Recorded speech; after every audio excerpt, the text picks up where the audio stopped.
하나님이 고치시려고 여러분들에게 여러 가지 어려움을 주시고 환난을 주시고 항복하게 만들고 두 손 두 발 다 들게 만들어서 하나님 저는 선한 것이 없어요. 하나님이 도와주시지 않으면 내가 살 수가 없어요. 그렇게 전적으로 인정할 때까지 하나님이 다루시는 거예요. 천국이 그렇게 주면 여러분 예수 믿으면 다 데려가야 되잖아요. 왜 남겨뒀을까요? 이런 상태로 천국에 가면 안 되거든. 여러분이 다뤄져야 돼요. 바꿔져야 돼요. 뭐가 바뀌어져 있는가? 그 죄의 본성, 뿌리. 내가 여전히 하나님이라고 믿지만 내가 여전히 하나님이라고 생각하고 하나님은 그냥 보조고 그냥 호리병 속의 지니처럼 필요할 때마다 꺼내 쓰고 날 도와주는 존재, 보조적 존재, 그냥 나의 파워를 갖고 있는 그런 정도로 하나님을 수단으로 생각하고 있는 한 주인이 바뀐 게 아니거든요. 그걸 깰 때까지 너의 주인이 누구냐라는 것을 입으로 고백하는 게 아니라 삶으로 고백할 때까지, 그리고 내가 얼마나 죄인인가를 처절하게 깨달을 때까지 하나님께서는 다양한 레슨 1, 레슨 2, 레슨 3 해가면서 단계별로 또 내가 가장 취약하고 아킬레스건이라고 생각하는 그 부분을 건드려서 그 부분이 해결돼야 다음 단계로 넘어가고 또 그래 가서 다음 단계로 넘어가고, 그래서 하나님의 관심은 여러분이 무슨 직업을 갖는지 얼마의 연봉이 있는지 여기에 관심 있지 않고 예수 그리스도를 닮아가는 거룩한 사람으로 만들어냈는데 하나님의 관심이 있는 줄로 믿습니다. 오늘 포커스는 그런 관점에서 보는 거예요. 왜 우리에게 고난이 오는가? 그럼 그 고난이 올 때 우리에게 뭐가 유익이 있기 때문에 하나님 우리에게 고난을 허락하시는가? 오늘 이 솔로몬 역대하 6장은 솔로몬 기도의 기도, 성전 봉헌식, 다시 말해서 성전을 완공한 다음에 그 성경 표현은 낙헌식인데 우리로 치면 성전 준공 감사 예배 뭐 이런 거라고 할 수 있겠어요. 그때 첫 번째로 성전에서 드리는 긴 기도가 오늘 읽은 일부예요. 근데 그 예언적 기도예요. 어떤 기도냐면 솔로몬이 이 나라가 계속 앞으로 될 텐데 늘 좋은 일만 있겠어요? 백성들이 연약하고 실수하고 넘어지고 죄짓고 이래서 하나님의 징계와 하나님의 벌을 받는 상황을 염두에 두고 가정하고 이런 일이 벌어졌을 때 하나님 이런 일이 생기걸랑 하나님 앞에 이 성전에 나와서 또는 성전에 나오지 못하는 사람은 성전을 향하여 하나님께 간절히 기도할 때 하나님 이렇게 해주십시오 라고 미리 일어나지 않았지만 아직 예언적 기도를 하나님께 부탁하고 간구하고 약속을 받아내는 장면이에요. 이 오늘 내용이 그런 내용이에요. 근데 대부분 보면 오늘 읽어보면 알겠지만 좋지 않은 상황이에요. 좋지 않은 상황이 지금 직면에 있을 때를 상정해 놓고 그럼에도 불구하고 하나님 은혜를 베풀어 주십시오라고 간구하는 내용이 오늘 내용이거든요. 여러분에게 조심스럽게 말하지만 이건 굉장히 조심스럽게 여러분 그런 식으로 기계적으로 생각하시면 안 돼요. 결론을 미리 말씀을 드리는데 우리에게 닥쳐지는 모든 고난의 원인이 죄 때문이다 라고 말해서는 안 돼요. 굉장히 위험한 발상이에요. 그럴 수도 있고 그렇지 않을 수도 있어요. 욥의 경우는 직접적인 죄 때문이 아니라 그도 알지 못하는 천상에 일어난 일 때문에 자기는 알 수 없는 고난을 닥쳤거든요. 아니 세월호 사건 아이들이 그렇게 많이 제주도 오다가 죽었는데 그럼 그 애들이 죄가 많아서 죽었습니까? 이렇게 도식적으로 말하기 너무너무 조심스러워요. 함부로 말하면 안 돼요. 무슨 자연재해만 나오면 무조건 죄져서 그렇다 이런 식으로 말하면 안 돼요. 그렇지만 또 그렇지만 않은 면도 있어요. 하나님께서는 때로는 오늘 그 부분을 얘기하려고 하는데, 그러니까 여러분들이 감안해서 들으셔야 돼요. 오늘 상정하는 것은 뭐냐면은 이스라엘 백성들이 하나님 앞에 죄를 지었을 경우 거기에 상응하는 하나님께서 징계를 내렸을 때 고난이 왔을 때 그러면 어떻게 대처하고 또 어떻게 반응하고 또 그것을 통해서 하나님께서 얻고자 하는 것은 무엇인지를 하나님께서 얘기하는 장면입니다. 그런데 우리는 지금 어떤 고난을 겪고 있냐면은 오늘 여러분이 읽은 가운데 28절에 보면 이 땅에 기근이나 전염병이나 있거나 이런 얘기를 있어요. 그리고 뭐 깐부기, 메뚜기 뭐 이런 얘기도 하고 적국이 애워싸는 상황을 얘기하게 하고 그러면서 하는 말이 무슨 재앙이나 무슨 질병이 있거나를 막론하고 이런 표현을 쓰고 있어요.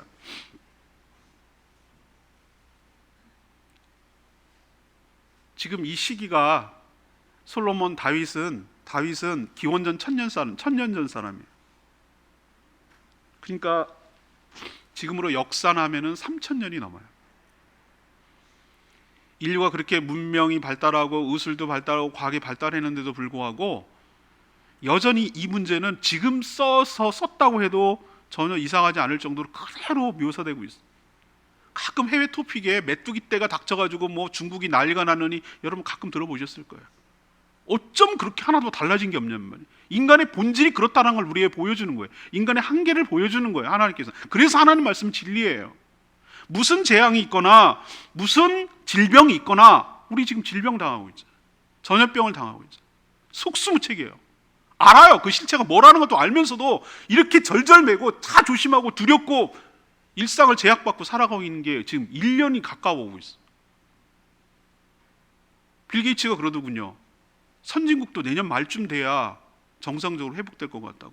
빨라야 내년 4월에 백신이 나올 것 같고, 그것이 다 보급되고 이 모든 것이 잠잠해지려면, 상황이 전처럼 돌아가려면 내년 말쯤은 돼야 될 것 같다. 여러분 기가 막히지 않아요? 빠른 선진국이. 그러니까 위드 코로나 맞아요. 내년까지 감안하고 염두에 두고 거기에 대처해야지 그냥 금방 해결될 것 같지는 않아요. 이렇게 인류가 속수무책이에요. 하나님께서 이 코로나19로 우리가 고통을 받고 일상에 지장을 받고 경제적인 엄청난 타격이 있고 여러 가지 어려운 가운데 있을 때, 이 고난이 왔을 때 우리는 이것을 어떻게 바라봐야 될 것이며, 이것이 고난이 고난으로 끝난다면 우리에게 뭔 유익이 있겠어요? 이 고난을 통해서 주시는 하나님의 교훈이 있고 레슨이 있고 뭔가 얻는 것이 있어야, 이거 갑지불을 해야 이것이 우리에게 유익이 있고 우리에게 축복이 되고 은혜가 될 줄로 믿습니다. 그래서 오늘 질문은 이거예요. 고난이 가져온 유익이 무엇입니까? 고난이 우리에게 어떤 유익을 가져옵니까? 라는 것을 깨달으시고, 이것을 꼭 나쁘게만 볼 것이 아니라 왜 나한테 이런 일이 생겼는지 원망을 할 것이 아니라 이 고난 가운데 하나님의 뜻을 깨닫고 교훈을 깨닫고 큰 유익이 여러분 삶 가운데도 있게 되기를 간절히 축복합니다. 제일 먼저 고난이 가져온 유익은 죄에서 떠나게 되는 효과가 있어요. 하나님 이걸 노리는 거예요. 이스라엘 백성들이 지금 아까 말씀드렸습니다. 지금 이 상황은 범죄로 인한 하나님의 징계 상황이라는 걸 염두에 두셔야 돼요. 모든 고난이 죄 때문은 아니라고 제가 몇 번 말씀드렸어요.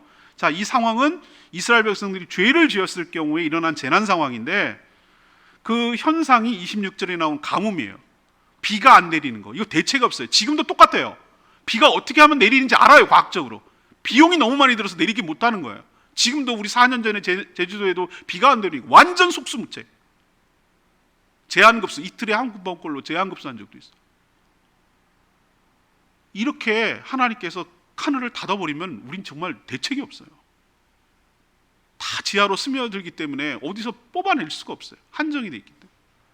그리고 또 하나의 상황은 기근이에요. 굶어 죽는 거. 보통 일이 아니죠. 씨앗을 심은 게 없으니까 그 다음에 추수할 게 없는 거예요. 그러니까 기근이 막 4년 동안 계속되는 거예요. 그리고 전염병, 우리 지금 그런 상황이죠. 그리고 적국이 애워싸는 거, 전쟁 상황이에요. 안보가 불안하고 살 수가 없는, 일상을 살아낼 수 없는 이런 상황을 딱 염두에 두는 거예요. 이거는 샘플이에요, 샘플. 이건 국가적 상황인데 이걸 우리에게 치환시키면 우리 개인적으로도 감당할 수 없는 어려움이 찾아올 때가 있어요. 경제적으로 너무 쪼달려가지고 일상을 살아낼 수 없을 정도로 힘든 거, 실직했거나 파산했거나 이런 어려운 가운데 있는 분들도 있어요. 건강이 안 좋아져서 내가 일상을 살아내기 어려운 재난 같은 것도 있어요. 관계가 깨지고 힘들어서 너무 고통스러워가지고 마음고생을 하는 분도 있어요. 여러분에게 유형 무형이 다 사람마다 다른데, 고난이 닥쳐오는 유형이 사람마다 다르기 때문에 그건 뭐라고 딱 특정할 수 없지만, 이렇게 공동체적으로 국가적으로 온 사회적으로 당하는 이 샘플 4가지를 오늘 얘기를 한 것은 이것만 있다는 얘기가 아니라, 이런 누구나 피해갈 수 없는 이런 상황에 직면했을 때 어떻게 되는지를 보여주려는 거예요. 오늘 읽지는 않았지만 여러분 36절 보세요. 6장 36절에 함께 읽겠습니다. 앞부분만 시작. 주께 범죄하지 아니하는 사람이 없사오니 그들이 주께 범죄함으로 주께서 그들에게 진노하사 그들을 적국에 넘기심에. 끝까지 읽겠습니다. 여기 보면은 의인은 없나니 하나도 없으며 라고 했죠. 하나님을 찾는 자도 없고 그랬는데, 여기도 그런 같은 맥락이에요. 솔로몬이 고백했어요. 이 좋은 날 하나님께 헌당하고 지금 낙헌식을 하는 날 이 기도를 했다는 건 예언적 기도라고 제가 말씀드렸어요. 주께 범죄하지 아니하는 사람이 없습니다. 이걸 인정할 때까지 하나님 다루시는 거예요. 나는 그래도 그건 상대적인 거예요. 우리는 자꾸 절대치를 얘기하는 것이 아니라 상대적인 개념에서 죄를 다루려고 해요. 쟤는 쟤보다 내가 나아요. 쟤는 더 나쁜 놈이에요. 저 감옥에 갈 놈이에요. 그래, 저는 그 정도는 아니에요. 저는 파출소도 간 적이 없어요. 상대적 의로움에 빠져 있어요. 그러나 하나님의 절대치를 보면 우리는 죄인이 아닌 사람이 없는 줄로 압니다. 우리가 이렇게 죄 가운데 살 때 하나님께서 어려움을 주세요. 어려움을 주시는 이유는 29절에 있는 말씀대로 그래요.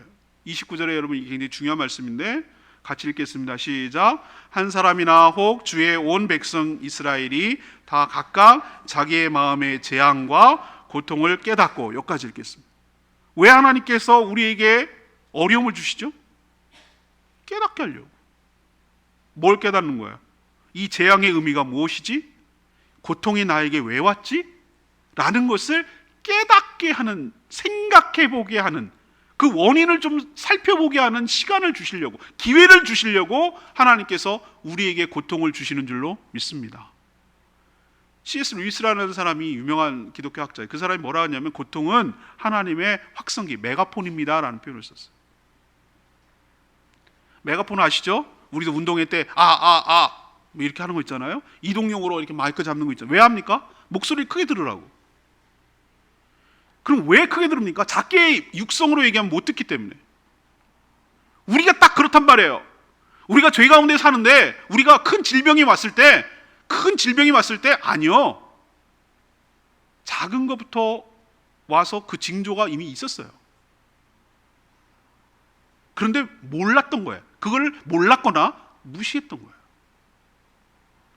내 몸이 그렇게 부서지고 망가질 때까지 사실은 내 몸에 전조 현상이 있었어요. 작게 이렇게 보여줬어요. 그냥 뭐 다 그런 거지, 나이가 먹어서 그래, 뭐 이런 식으로 참고 그냥 견디고 무시하고 지나가다가 뻥 터지는 거예요. 감당할 수 없을 만큼 터지는 거예요. 건강도 그런데 우리의 영적인 상황도 그럴 줄로 압니다. 하나님께서 계속 그렇게 하면 안 돼, 계속 사인을 주는데도 둔감해, 영적으로 둔감하고 영이 잠자는 영혼이기 때문에 그 얘기를 못 알아듣는 거예요. 못 알아듣는 거예요. 못 깨닫는 거예요. 그리고 계속 시간이 지나가는 거예요. 그리고 죄가 누적되고 더 심각해지고 더 상황이 복잡해지고 감당 없을 정도로 가면 이거 죽거든요. 이렇게 하면 하나님 심판받아 죽거든요. 그래서 하나님께서 어떻게 합니까? 거기서 멈춰, 스톱, 거기서 중단해, 즉각 중단해라라고 이 둔감한 사람에게 알릴 수 있는 방법이 뭐겠어요? 여러분 뭐라고 생각하세요? 여러분 도대체 못 알아들으면 어떻게 합니까? 귀에다 대고 소리를 질러야지. 하나님께서 여러분의 일상을 갖다가 스톱! 안 돼! 더 이상 안 돼! 더 이상 가면 안 돼! 라는 것을 깨우치고 깨닫게 하고 돌이키게 하는 방법 중에 하나가 여러분에게 감당할 수 없는 큰 재앙과 어려움을 주어서 더 이상 할래야 할 수 없도록 만드는 그 방법을 취하는 것이 고난의 유익인 줄로 믿습니다. 안 그러면 돌이키질 않으니까. 안 그러면 계속 죄악된 삶을 살다가 죽을 수밖에 없습니다. 제가 코로나 보면서 제가 뭐라고 그랬습니까? 우리가 가장 알고는 있지만 서로 그냥 눈 감아주고 덮어놓고 있었던 여러 가지 우리 사회의 취약한 부분이 다 곳곳에서 들춰내고 있어요.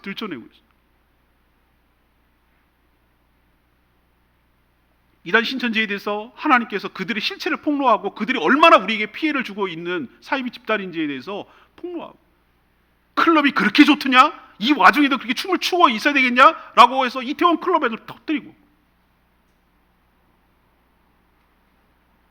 그렇게 방문 판매하고 노인들 모셔다 놓고 막 해가지고 그 판매하는 그런 것이 얼마나 취약한 것인가, 얼마나 그것이 잘못된 것인가를 다 드러내죠. 지금 하나씩 드러내고 계시잖아요. 왜 드러냅니까? 하지 말라고, 그만하라고, 그렇게 하면 안 된다고, 그걸 보여주시는 거잖아요.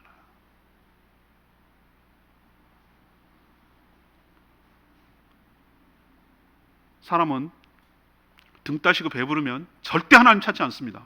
제가 경험한 바고 제가 지켜본 바입니다. 언제 하나님을 찾는가? 감당할 수 없는 고통이 찾아올 때, 내 힘으로는 이건 안 된다라고 판단을 내릴 때, 그때 비로소 하나님을 향하여 찾아들고 하나님께 엎드리게 되고 하나님께 기도하게 되고, 그리고 내가 뭘 잘못했지? 내가 뭘 잘못 살아왔지? 라는 것을 좀 생각해 볼 수 있는 시간을 갖는단 말이에요. 그냥 앞만 향해서 달리고 자기 쾌락을 위해서 살아가고 그냥 일 중독에 빠져서 살고 그냥 그렇게 살아가다 보면 자신을 돌아볼 기회가 없어요. 하나님과 나와의 관계성 속에서 내가 지금 어떤 상태에 있는지에 대해서 돌아볼 기회가 없어요. 그래서 하나님께서 스톱 고만 너 너무 달렸다. 좀 잠깐 쉬어서 병원에 입원해가지고 좀 침대에서 좀 생각 좀 해보라고. 직장 한 실직을 해서 한 3달 동안 일 없음 가운데 너의 삶을 좀 되돌아보라고. 돈을 쓸래야 쓸 데가 없어, 쓸 돈이 없어가지고 그런 가운데 어떻게 너의 삶이 됐는지에 대해서 회고하고 앞으로 어떻게 살지 좀 생각 좀 해보라고. 하나님께서 여러분에게 고난의 유형은 다 다르지만 여러분의 삶을, 죄악된 삶을 중단하게 하고 돌이키게 하고 회개하게 하고 주의 이름을 찾도록 하는 방법을 쓰시려고 여러분에게 사랑하기 때문에 여러분을 위해서 때로는 고난을, 재난을 허락하여 주실 때가 있는 줄로 믿습니다. 26절에 보세요. 만일 그들이 주께, 만일이라고 표현했어요.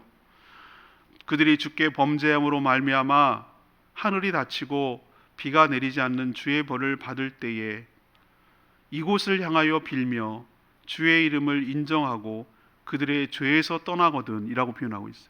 만일 자기가 이제 깨닫는 거예요. 주께 범죄함으로 말미암아 하늘이 닫히는 것, 사방이 막히는 것. 하늘이 닫힌다고 여기는 얘기했지만 우리로 치면은 여기도 막혀 살 길이 없어요. 다 사방이 꽉 막힌 것 같은 그런 인상을 받을 때, 아, 이건 하나님이 하셨구나. 어쩜 이럴 수가 없는데 내 인생에서 어쩜 이렇게 사방이 꽉 막혔을까라고 생각이 딱 들거든.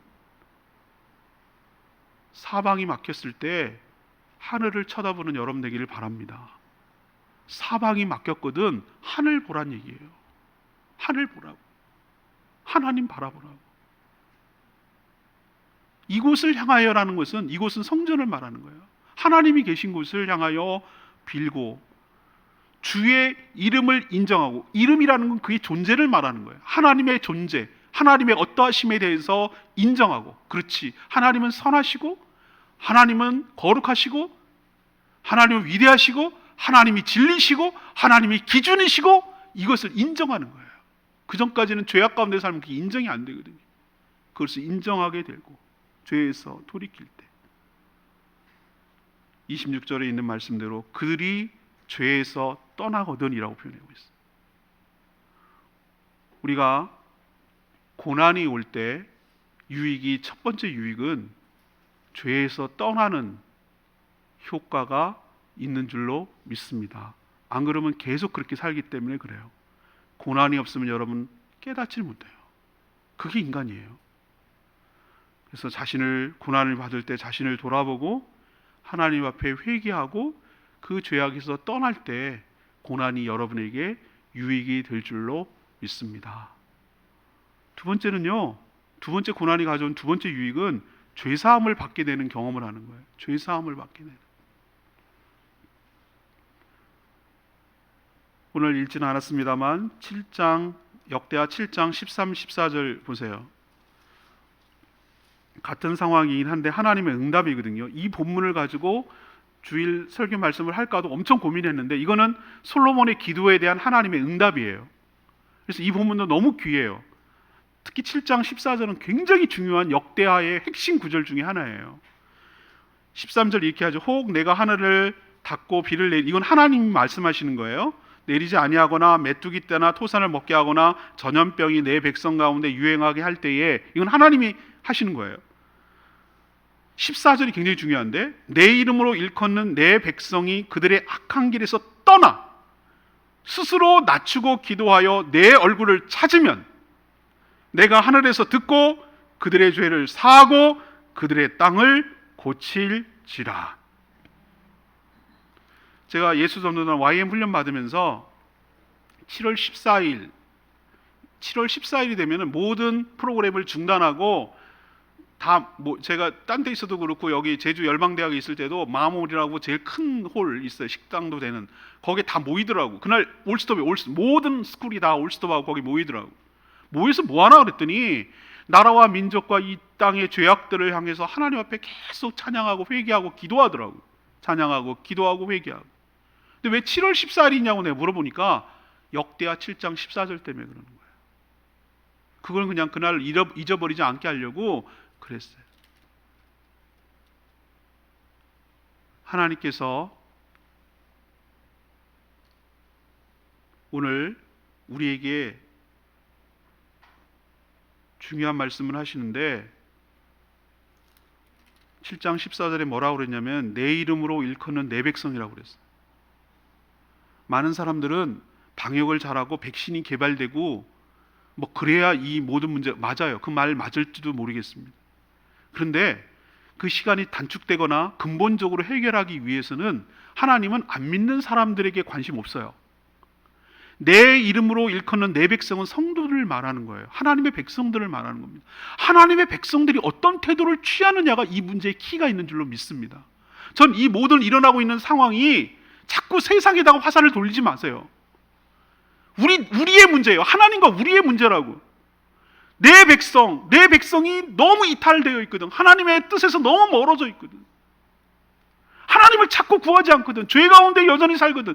안 믿는 사람이 죄 가운데 살다가 죽게 되어 있어요. 그거는 하나님 관심 밖이에요. 진짜 관심은 하나님의 백성들이에요. 오늘 29장도 여러분이 읽었잖아요. 한 사람이나 혹 주의 온 백성 이스라엘이 그래서 각각 자기의 마음에 그 깨달음이 있어야 돼요. 한 사람이라도, 그리고 온 이스라엘 백성들이, 이 얘기는 하나님의 성도들이 각각 이건 집단적으로 하는 게 아니라 각각 그 마음에 깨달음이 있어야 돼요. 우리가 잘못 살았구나. 하나님이 용서해 주지 않으면 이건 해결이 안 되겠구나. 이 재앙이 철회되지 않겠구나.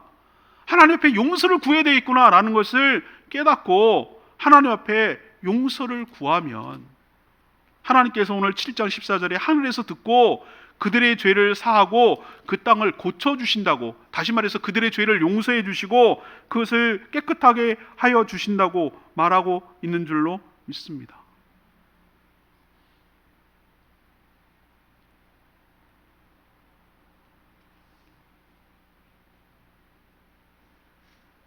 여러분들이 회개에 대해서 오해하는 게 있어요. 집단적으로 모여서 하나님께 큰 소리로 부르짖으며 눈물을 흘리며 기도하는 것을 회개라고 생각하는 경향이 있어요. 물론 그 최종적으로는 그런 기도를 해 드려야 됩니다. 근데 하나님의 관심은 7장 14절에 나온 말씀대로 그 악한 길에서 떠나야 됩니다. 스스로 자신을 낮추고 하나님 앞에서 낮추고 주의 얼굴을 구하는 동시에 그 악한 길에서 떠날 때 하나님이 그 죄를 용서하여 주시고 이 땅을 회복하여 주실 줄로 믿습니다.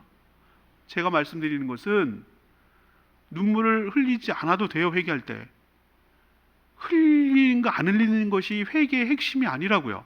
회개의 핵심은 그 악한 길에서 떠나고 돌이키는 것인 줄로 믿습니다.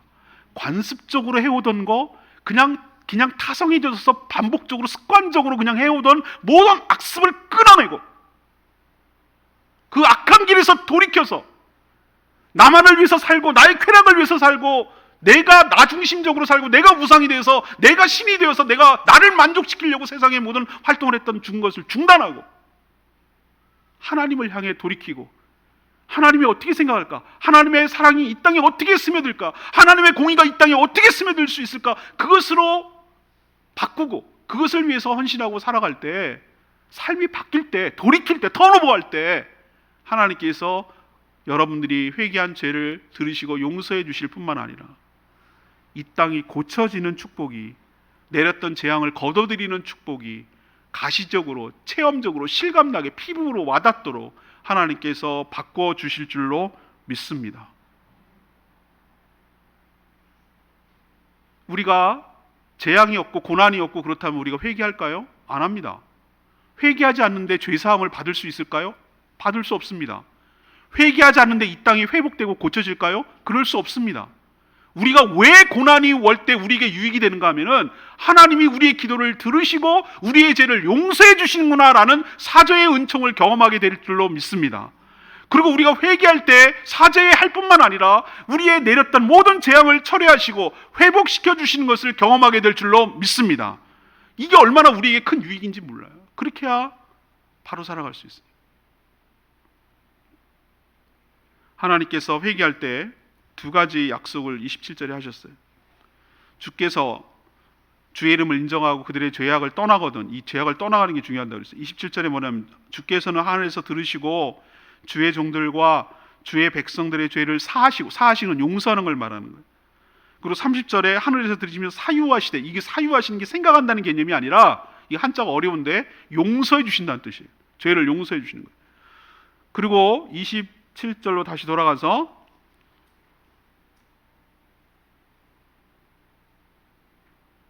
주의 종들과 주의 백성 이스라엘 죄를 사하시고, 이게 첫 번째고요. 그 마땅히 행할 선한 길을 가르쳐 주시며 주의 백성에게 기업으로 내려주신 이 땅에 비를 내리시옵소서. 하나님께서 우리가 회개할 때 우리 죄를 용서해 주시고 보너스로 마땅히 행할 선한 길을 가르쳐 주실 줄로 믿습니다. 그리고 내렸던 재앙을 철회하실 줄로 믿습니다. 이것을 우리가 경험한단 말이에요.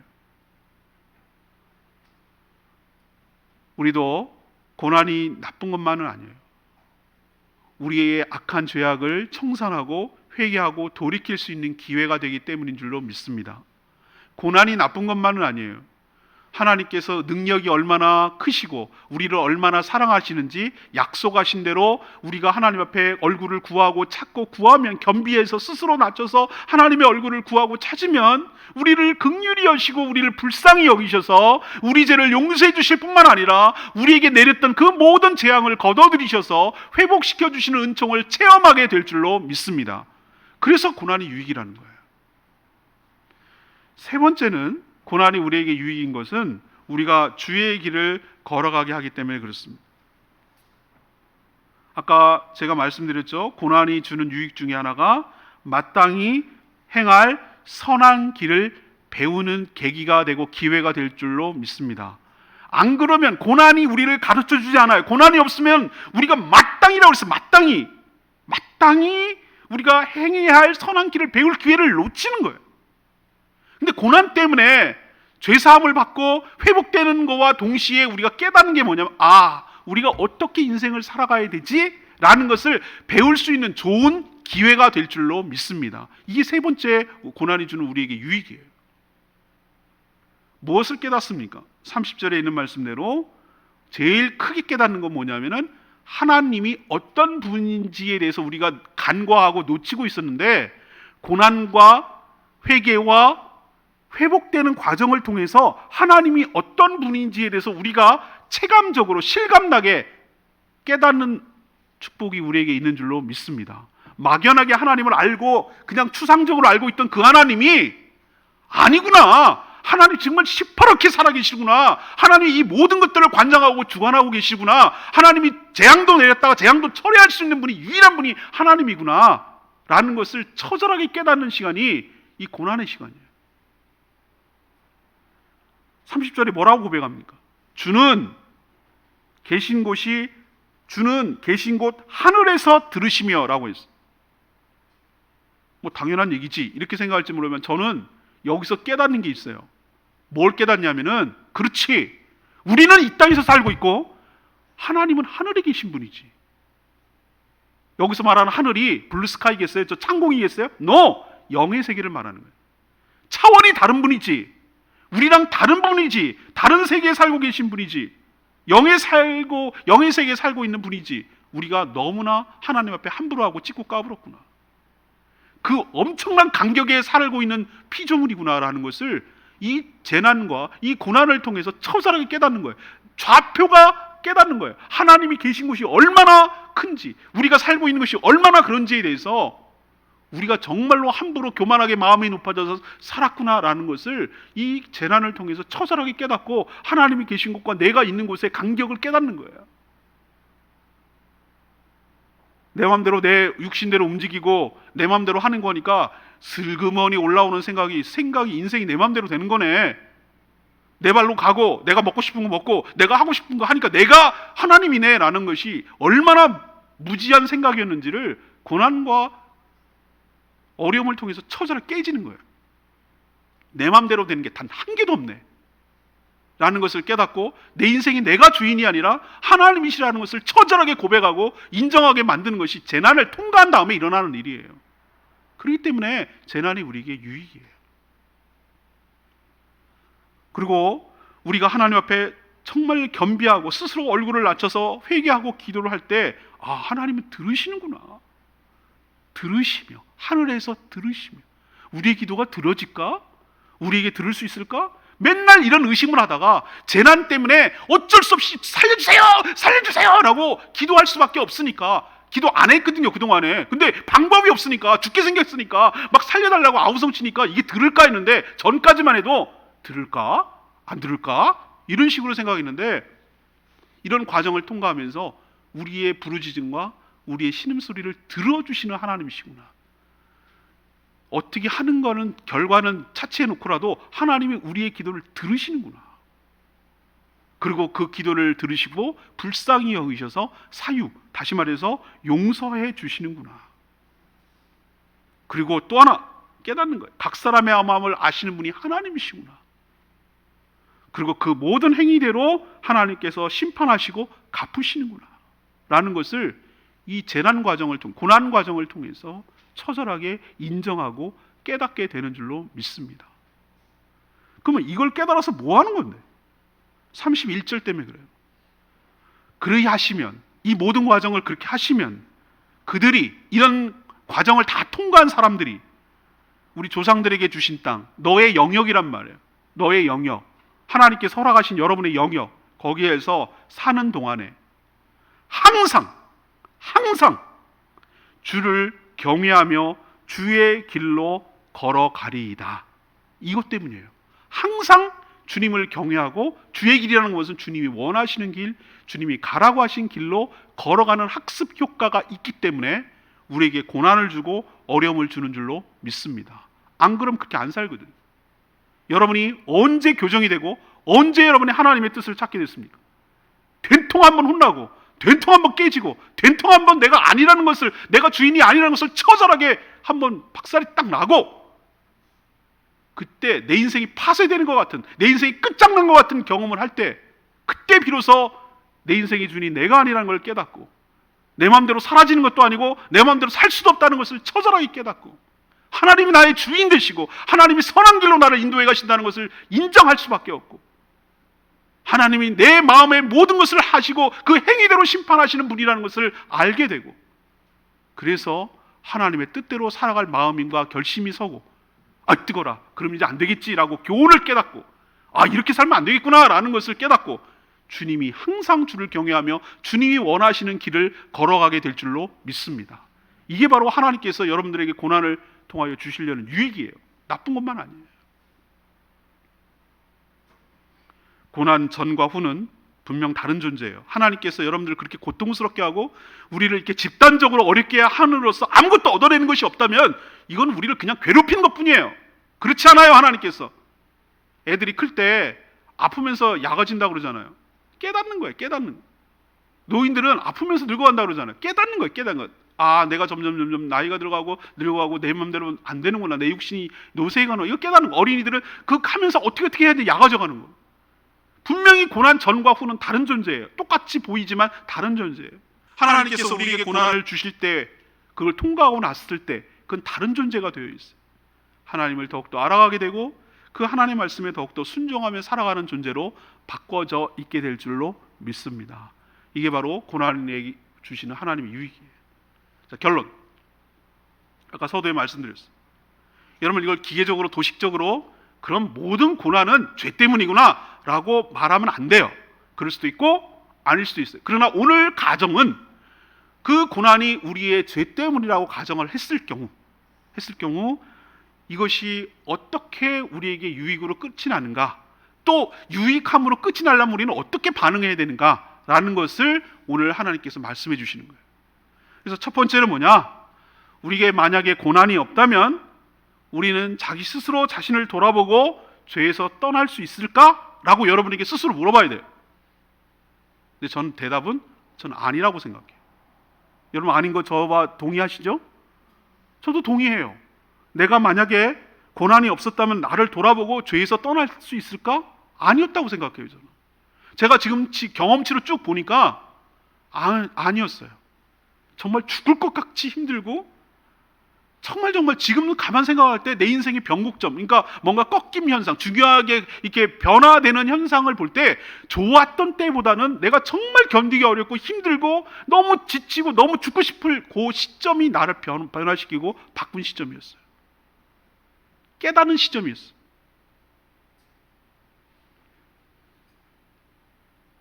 그리고 그 깨달음은 회개로 이어지더라고요. 하나님, 내가 잘못 살았습니다. 하나님 말씀대로 살지 못했습니다. 내가 주인이라고 착각했습니다. 하나님 용서하여 주시옵소서. 회개로 이어지더라고. 나를 보게 돼요. 고난이 없었으면 나를 돌아볼 기회가 없어. 여러분도 고난이 개인적으로, 이거 집단적으로 말고 여러분 개인에게 적용하자면, 여러분에게 개인적으로 어려움이 있고 힘든 일이 있을 때 좀 멈추시고, 계속 가면 죽어요. 확성기라고 말씀드렸잖아요. 멈추시고 자신을 좀 돌아보시고, 내가 하나님과의 관계가 지금 좋은가? 하나님께서 나에게 이 생명을 주시고 시간을 주시고 젊음을 주시고 재능을 주셨는데 내가 이걸 잘 쓰고 있나? 내가 지금 인생을 하나님 뜻대로 살고 있나? 내가 잘못 살고 있는 것은 없는가? 라는 걸 좀 생각을 해보셔야 돼요. 안 그러면 죽어요. 그리고 그것이 회개로 이어지는, 그래서 그 죄악을 중단하고 그치고 하나님께로 돌이키는, 턴오버하는 계기가 되기를 간절히 축복합니다. 두 번째는, 고난이 없다면 스스로 낮아져서 하나님을 찾을까? 전 안 찾는다고 생각해요. 고통이 있고 고난이 있고 그래야 죄를 깨닫고, 그때 회개가 나오고, 그때 이 괘씸한 놈, 더 고통을 받아야지, 이렇게 하나님이 하는 것이 아니라 그때 깨닫는 게 하나 있어요. 내가 하나님 앞에 엎드려 눈물로 기도하고 바짝 엎드려서 하나님을 인정하고 자신의 잘못을 깨달으면, 하나님은 마치 기다렸다는 듯이 우리를 측은히 여기시고 불쌍히 여기시고 우리를 품어주시고 용서해 주시고 그 눈물을 받아주시고 회복시켜 주시는 줄로 믿습니다. 제 인생이 다 맡겼다고 생각됐을 때 하나님 앞에 엎드려 간절히 회개하고 눈물로 기도했더니 하나님께서 한 줄기 바늘구멍 같은 빛을 주시고 그 빛을 찾아가도록 해서 하나님께서 문제를 해결하시는 걸 내가 몇 번 경험했어요. 그 경험을 통해서 나를 버리지 않았구나, 내 기도를 들으셨구나, 나의 이 어마무시한 죄를 하나님께서 다 용서해 주셨구나, 그리고 나에게 한 번 더 기회를 주시는구나, 여전히 나를 버리시지 않고 쓰시는구나, 이런 체험을 하게 된 줄로 믿습니다. 유익이에요, 유익. 여러분에게 유익이라고. 고난이 없었으면 안 했을 거예요. 마지막으로, 여러분 고난이 없었다면 여러분 하나님을 어떤 분인지 알고 깨닫는 계기가 됐을까요? 배웠을까요? 전 배울 수 없었다고 생각해요. 우리가 어떤 길로 가야 되는지, 마땅히 행할 길이 어딘지를 몰랐을 거예요. 하나님은 어떤 분인지 몰랐을 거예요. 그냥 무지한 상태로 성경책 속에 남들이 가르쳐주는 관념적인 하나님으로밖에 몰랐을 거예요. 그런데 이 고난을 통과하고 나니까 그 하나님은 살아계신 하나님이고 나의 하나님이고 내 기도를 들어주시는 하나님이고 나를 불쌍히 여겨주시는 하나님이고 나를 용서해 주시고 나에게 또 한 번의 기회를 주시고 나를 써주시는 하나님이라는 것을 내가 체험적으로 경험했단 말이에요. 남이 뭐라 그러든지 나는 내 하나님을 믿는단 말이에요. 그 하나님을 만났기 때문에, 그 하나님을 경험했기 때문에. 그래서 이제는 다시는 그런 짓을 하지 말아야지, 내가 다시는 그렇게 살지 말아야지라고 교훈을 얻고 하나님을 경외하며 하나님께 순종하는 삶을 살게 된 것이 고난 때문이었다라고 저 자신 있게 고백할 수 있는 줄로 압니다. 하나님은 지금 우리나라, 우리 교회, 한국 교회를 향해서 집단적으로 고난을 주시고 계셔요. 예배를 이렇게 중단된 적이 없어요. 예배를 드리고 싶어도 못 드리게 만드는 데는 다 이유가 있다니까요. 왜 이렇게 있느냐고 이렇게 말하지 말고, 그렇게 말하는 사람이 아직 하급이야, 하급. 아직 미숙한 거예요. 왜 그런지를 생각해봐요. 왜 하나님께서 이렇게 할까? 왜 당신의 몸된 교회가 온전하게 교육하고 양육하고 예비하고 하는 걸 못하게 할까? 그럼 생각을 해봐야 돼요, 생각을. 내 백성이 고쳐지기를 바라는 거예요. 여기 딴 사람 관심 없어요. 한 사람이나 온 주의 백성들이 스스로 겸비하여 돌이키기를 원하잖아요. 우리 문제예요, 우리 문제. 이 세상에서 지금 일어나고 있는 문제는 세상의 문제가 아니에요. 우리 문제예요, 우리 문제. 우리 성도들이 정말로 하나님 앞에 악한 길에서 떠나야 되고, 교회가 교회다워야 되고, 교회의 본질을 회복해야 되고, 악한 길에서 스스로 떠날 때, 돌이킬 때 하나님께서 우리의 죄를 용서해 주실 뿐만 아니라 내렸던 이 모든 재앙을 걷어들이시고 철회하시고 다시 회복시켜 주실 줄로 믿습니다. 지금은 7월 14일 하나님 앞에 간절히 기도해야 될 때인 줄로 믿습니다. 오늘 말씀 들고 기도하기 전에